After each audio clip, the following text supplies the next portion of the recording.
Ay, isang mapagpalang araw po sa atin lahat. Alam niyo po sa lungsod ng Caloocan, bawat isa, bawat mamamayan, kahit anong estado mo sa buhay, ay hindi maiiwanan. Bakit po? Dahil lahat po kayo pinakikinggan ng inyong butihing mayor na si Mayor Along Malapitan. Dahil ang gusto niya po yung makapaghatid ng serbisyong may pagmamalasakit sa bawat mamamayan. Yung maramdaman po ninyo na may gobyerno po dyan sa Caloocan. Kaya makikita po natin sa bawat project, sa bawat aktibidades ni Mayor Along Malapitan, kailangan maihatid sa bawat tagalunsod ng Caloocan City. Kaya po, malaking bagay po ang inyong suporta. Hindi po kagaya ng ginagawa ng mga kanyang kalaban na para bang tilang sinasabi na walang ginagawa ang inyong mayor.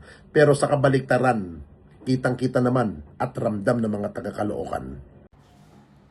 Sa gitna ng mabilis na takbo ng buhay sa lungsod ng Caloocan, isang leader na patuloy na nagpapakita na ang tunay na serbisyo publiko ay hindi lamang nasusukat sa mga proyektong infrastruktura, kundi sa ilalim ng ugnayan sa bawat mamamayan sa pamamagitan ng Mayor's House o regular na ugnayan sa City Hall. Sa muling pinatunayan ni Mayor Along Malapitan na ang pintuan ng pamahalaan ay laging bukas para sa lahat ng sektor.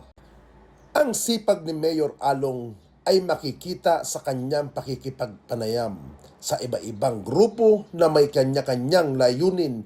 Isang mahalagang bahagi ng kanyang agenda ay ang pagkilala sa espiritualidad at tradisyon ng mga mamamayan ng Caloocan. Sa kanyang pakikipagpulong sa mga kinatawan ng Mary Help of the Christian Faris sa pangunguna ni Father Kennedy Niral, ipinakita niya ang kahandaan ng lokal na pamahalaan na suportahan ang mga aktibidad na nagbubuklod sa komunidad gaya ng kanilang nalalapitan sa kapistahan.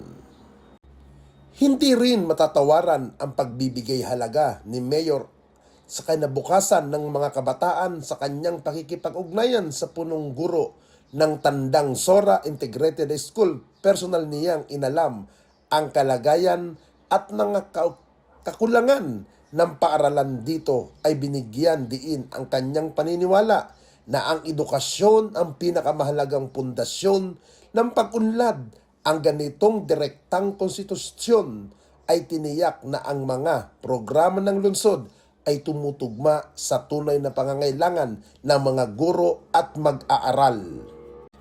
Bilang isang leader na nananiyayakap ang lahat, pinangungunahan din ni Mayor ang panunumpa ng iba-ibang pasamahan gaya ng Billards Association, Rubis, Magsikap, Kamarin, Dalanghita, Revitalized Homeowners and Resident Association.